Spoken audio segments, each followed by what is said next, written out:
मी काम करून घेत असताना मी सुरुवातीला नम्रच असते, हो. एकदा दोनदा हात जोडते, तिसऱ्यांदा नाही झालं तर अंगावर जाते.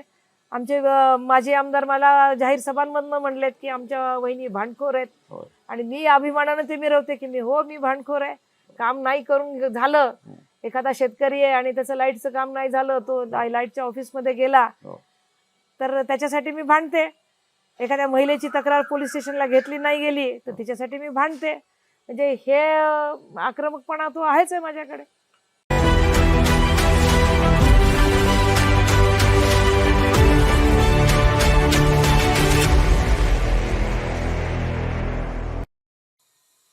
नमस्कार, मी अशोक चिंचोले. बोला तुम्ही ऐकतो आम्ही भूकंप न्यूज यूट्यूब चॅनेल. प्रेक्षको, नुकत्याच जिल्हा परिषदेच्या निवडणुका संपन्न झाल्या. या निवडणुकीमध्ये लातूर जिल्ह्यात रेणापूर तालुक्यातील कामखेडा जिल्हा परिषद मतदार गटाची निवडणूक मोठी चर्चिली गेली. त्याचं वैशिष्ट्य असं की या मतदारसंघात थोरल्या जावेने धाकल्या जावेचा पराभव केला, आणि त्याहीपेक्षा अधिकचं असं की काँग्रेसच्या उमेदवार आशाताई भिशे ही निवडणूक त्यांनी अवघे 2 मताच्या मताधिक्याने विजयी झाल्या. अर्थात त्यांचं राजकारणाचं नशीबच असं की 2 मताने शेवटी विजय हा विजय असतो, पराभव हा पराभव असतो, पण 2 मताने का असेना त्या विजयी झाल्या. आपण आज या विजयाबद्दल नेमकं काय त्यांना वाटतंय आपण त्यांच्याशी विचार विनिमय करू. नमस्कार ताई. नमस्कार. काय वाटतं ही या यशाला काय तुम्ही कुणाला श्रेय देणार या यशाचं? खरं तर ही निवडणूक म्हणजे आपण जरी म्हणत असाल किंवा राज्यभर जरी झालं असेल की घरातली 2 जावांची निवडणूक, ही घरातली निवडणूक नव्हती किंवा 2 जावांच्या मधलीही निवडणूक ही नव्हती. ही निवडणूक विचारांची निवडणूक होती, 2 पक्षाची निवडणूक होती. मी काँग्रेस पक्षाकडनं उभारलेली होते आणि त्या ज्या आहेत त्या भारतीय जनता पक्षाकडनं उभारलेल्या होत्या. पण ही म्हणजे घरातली निवडणूक असं मी समजत नाही, ही विचारांची निवडणूक होती.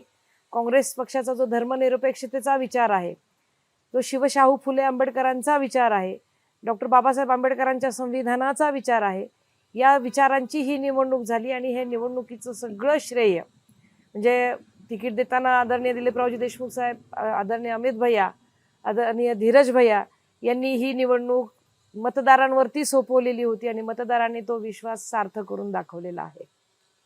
आतापर्यंत किती निवडणुका तुम्ही लढल्या आणि किती जिंकल्या? यापूर्वी कुठं होत्या तुम्ही? मी मागच्या 25 वर्षापासून राजकारण आणि समाजकारणामध्ये काम करते. यापूर्वी मी एक विधानसभा 2014च्या विधानसभेला मी उभी होते राष्ट्रवादी काँग्रेस पक्षाकडून. एक जिल्हा परिषदे निवडणूक लढवलेली आहे. गावातली ग्रामपंचायतच्या निवडणुका मागच्या 2-3 टर्म पासून आम्ही लढतोय. गावातली ग्रामपंचायत आमच्याच ताब्यात होती. मी स्वतः जरी निवडून आलेली नसले तरी या सगळ्या प्रक्रियेमध्ये मी सातत्यानं काम करत आहे. म्हणजे तुम्हाला पहिल्यांदाच गुलाल लागला पहिल्यांदा असं म्हणजे वैयक्तिक म्हणाल तर पहिल्यांदा मला गुलाल लागलेला आहे. पण आपण सख्या जावेच्या विरोधात निवडणूक लढवली, असं काही वाटलं नाही का? कसं लढावं आपण? हे आपले माणसं आहेत, आपली जाऊबाई आहेत. नाही, एक कसं आहे की आपण राजकारण करतो ते एका विचारांचं राजकारण असतं. आणि मी मागील अनेक वर्षापासून मी शरदचंद्र पवारांच्या मार्गदर्शनाखाली राष्ट्रवादी काँग्रेसमध्ये काम करते. राष्ट्रवादी पक्षामध्ये मी जर काम करत असले तरी ही निवडणूक मी काँग्रेस पक्षाकडनं लढलेली आहे. पण दोन्ही पक्षांमधला विचारांचा फार फरक मला जाणवत नाही. राष्ट्रवादी काँग्रेस पक्षांचाही विचार जो होता तो हाच होता की म्हणजे 80% समाजकारण आणि 20% राजकारण. सातत्यानं लोकांसाठीचं जे काम करणं आहे, निवडणुकीपुरतं राजकारण आणि एरवीचं जे आहे ते समाजकारण. त्याच्यामुळं हा जो समाजकारणाचा विचार आहे, राजकारण एक माध्यम म्हणून मी समजते, लोकांची कामं करण्याचा एक प्रभावी माध्यम, आणि त्याच नजरेने मी याच्याकडे बघते. नाही, निवडणूक म्हटल्यानंतर जात आणि पैसा हा महत्त्वाचा मानला जातोय.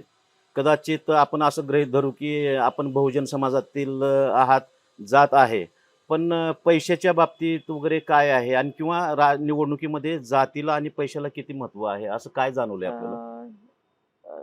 म्हणजे आता मी मागच्या 25 वर्षापासून जे अनुभवते, आत्ताचं राजकारण थोडंसं वेगळं झालेलं आहे. एका वेगळ्या ट्रॅकवरती राजकारण आलेलं आहे. म्हणजे मी सातत्यानं सांगत आले की माझी लढाई ही विचार विरुद्ध व्यवहाराची निवडणूक होती. विचार घेऊन मी मैदानात आले होते आणि समोरच्या पक्षाकडनं फक्त व्यवहार व्यवहारावरतीच भर होता, व्यवहाराच्या माध्यमातूनच त्यांनी ही निवडणूक लढली. म्हणजे त्याच्यामुळेच म्हणजे ज्या विचारांवरती मी सातत्यानं काम करत आले, त्याच्यामुळे समोर माझी जाऊ आहे का अजून घरातलं व्यक्ती आहे हे फार माझ्यासाठी मॅटर करत नव्हतं. माझ्या समोर जे होतं की मला निवडून यायचंय, मला जिल्हा परिषदेच्या माध्यमातून काम करायचंय, म्हणजे माझा जो फोकस होता तो निवडून येण्यावरती होता. त्याच्यामुळे इकडे तिकडे काय माझं लक्ष विचलित झालंही नाही. आणि सुदैवाने मतदारांनी देखील विचाराला साथ दिली. मतदारांनी व्यवहाराकडे दुर्लक्ष केलं असं म्हणेन मी. व्यवहार खूप चालला, मतदारसंघात प्रचंड व्यवहार चालला, पण मतदारांनी विचार पकडला.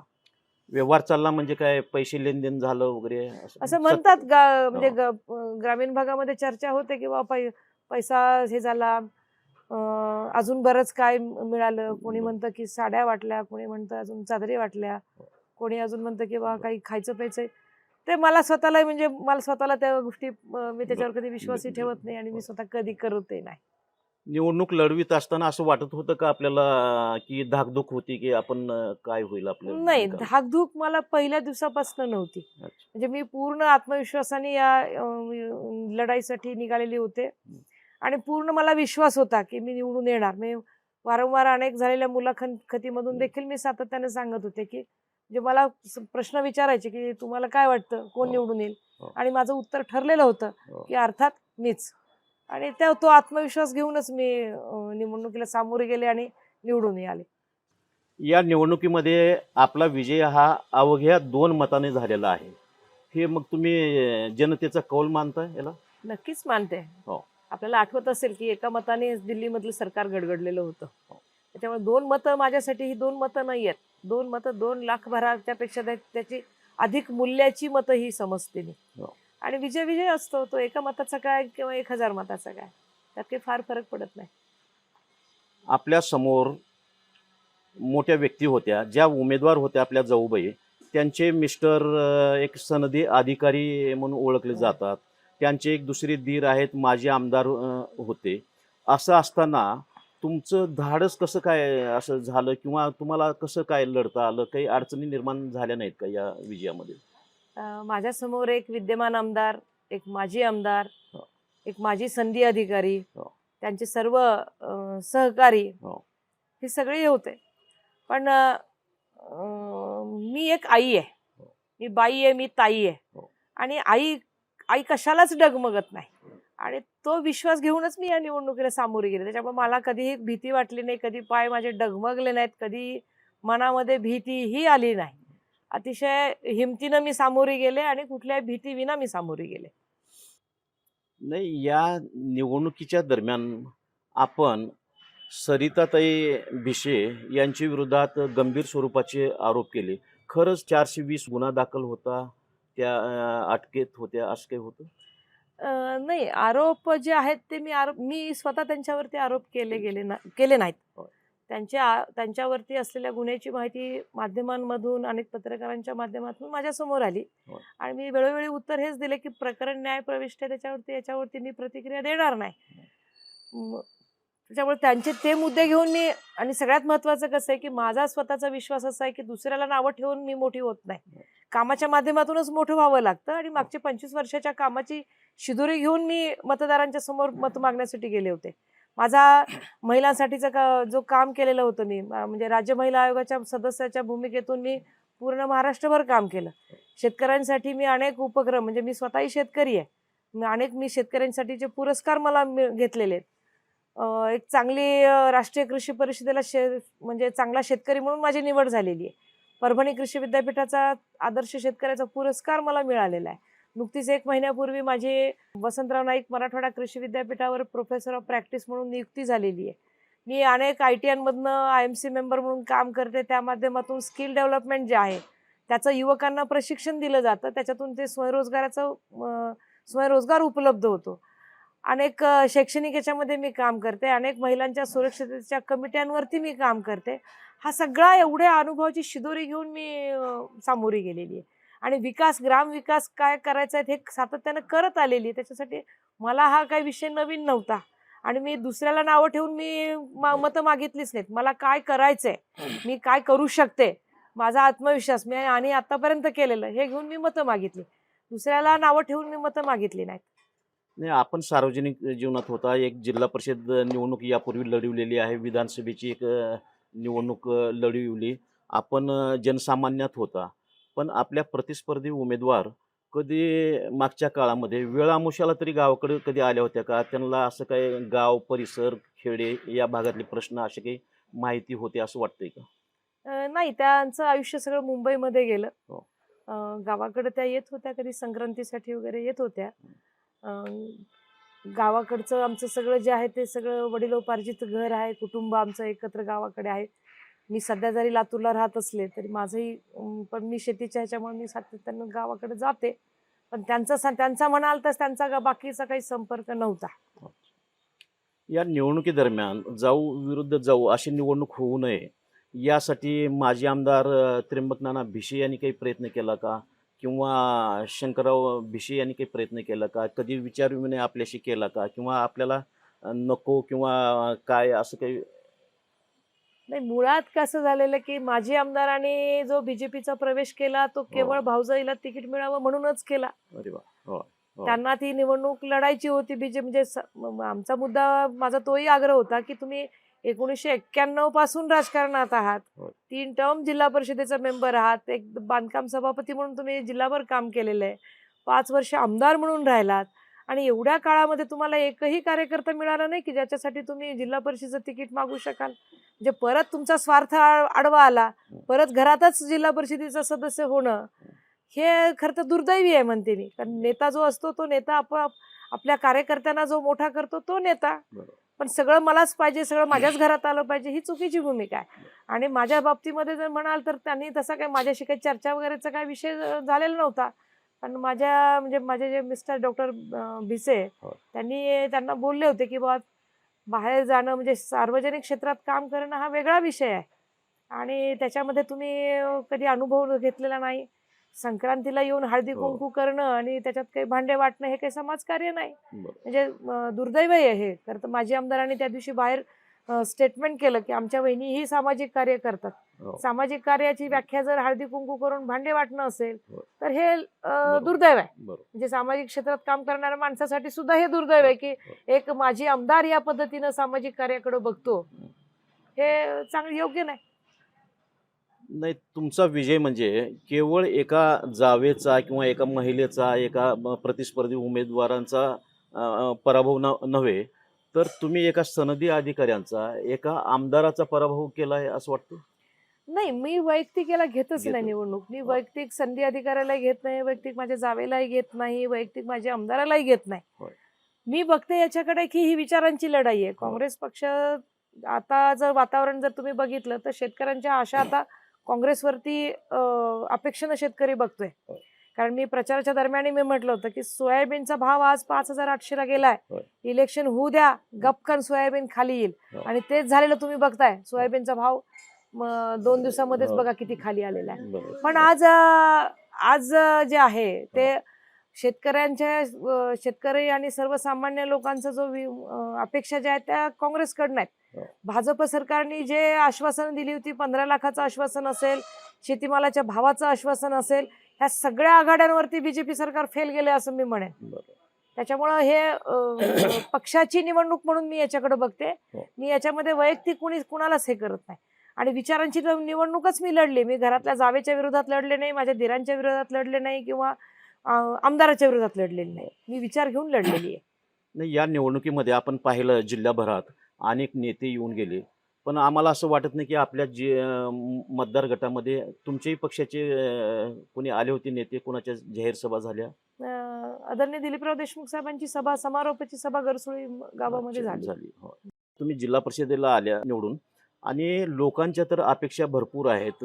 नेमके काय प्रश्न असतील या जिल्हा परिषदे अंतर्गत आणि तुम्ही सोडवण्याचा तो काय प्लॅन आहे आपला? म्हणजे लोकांच्या अपेक्षा, खरं तर ग्रामीण भागामध्ये लोक रस्त्याच्या प्रश्नावरून त्रस्त झाली आहेत.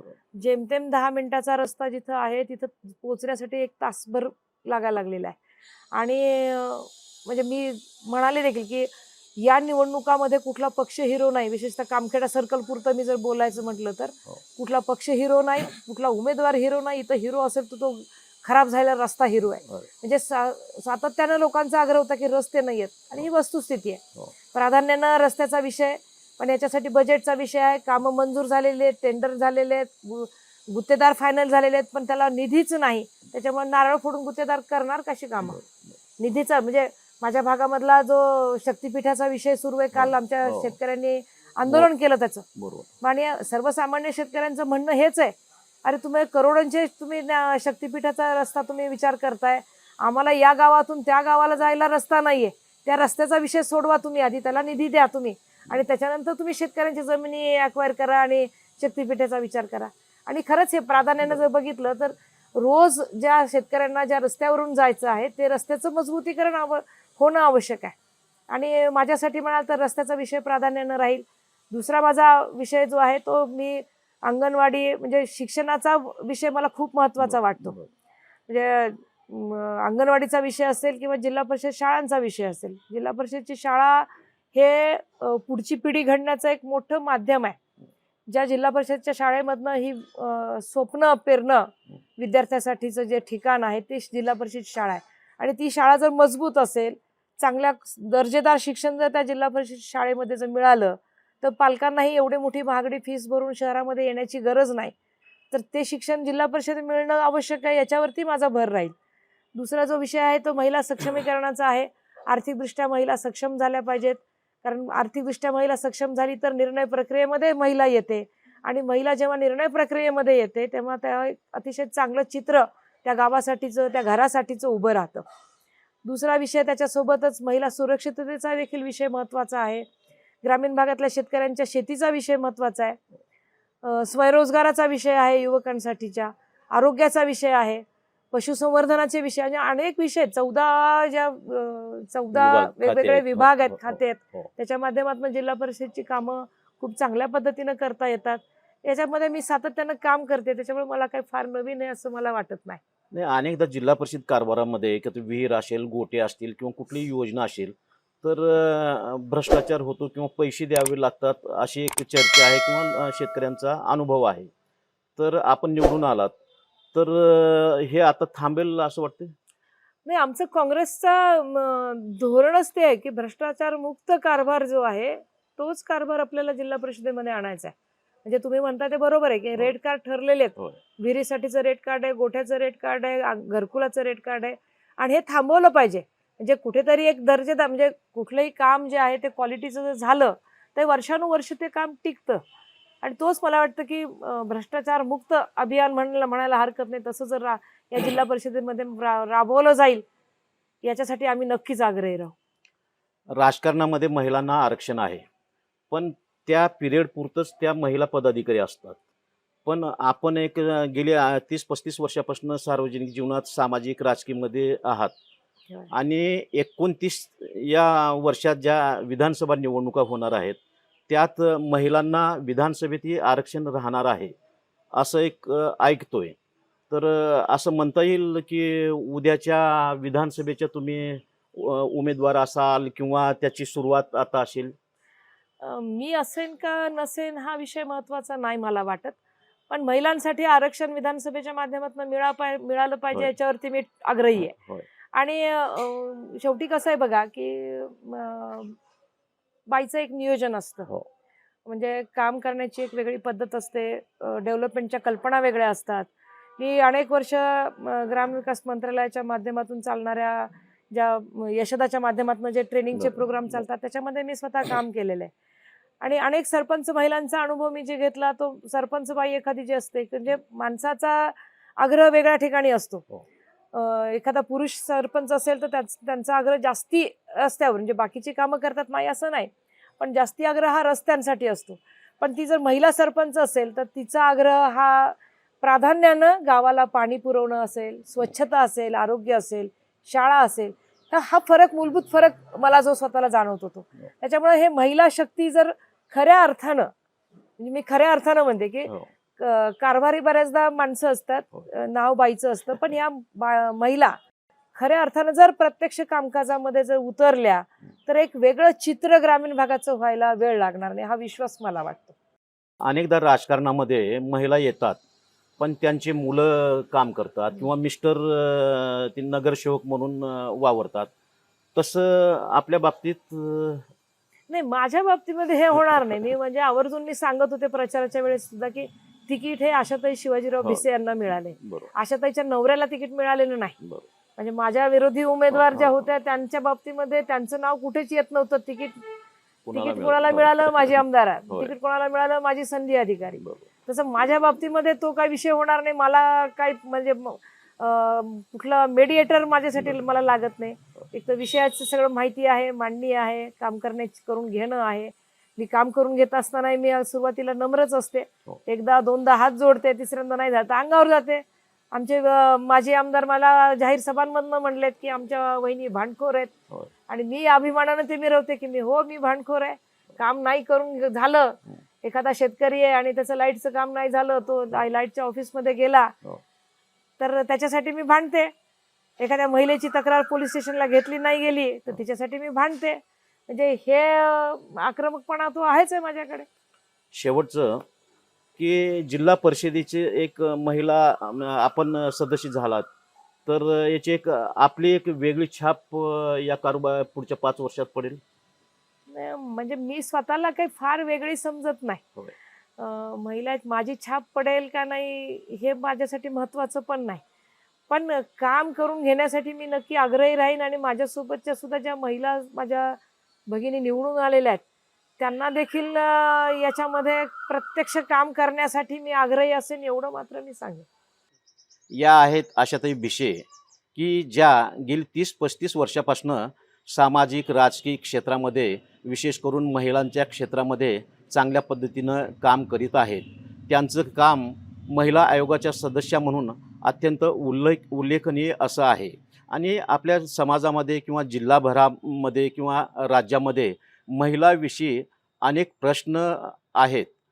त्या आता जिल्हा परिषद सदस्य म्हणून निवडून आलेल्या आहेत. निश्चितच या जिल्ह्यातील महिलांचे प्रश्न, महिलांच्या स्थितीसंदर्भात न्याय मिळेल असं आम्हाला वाटतं आहे. नमस्कार.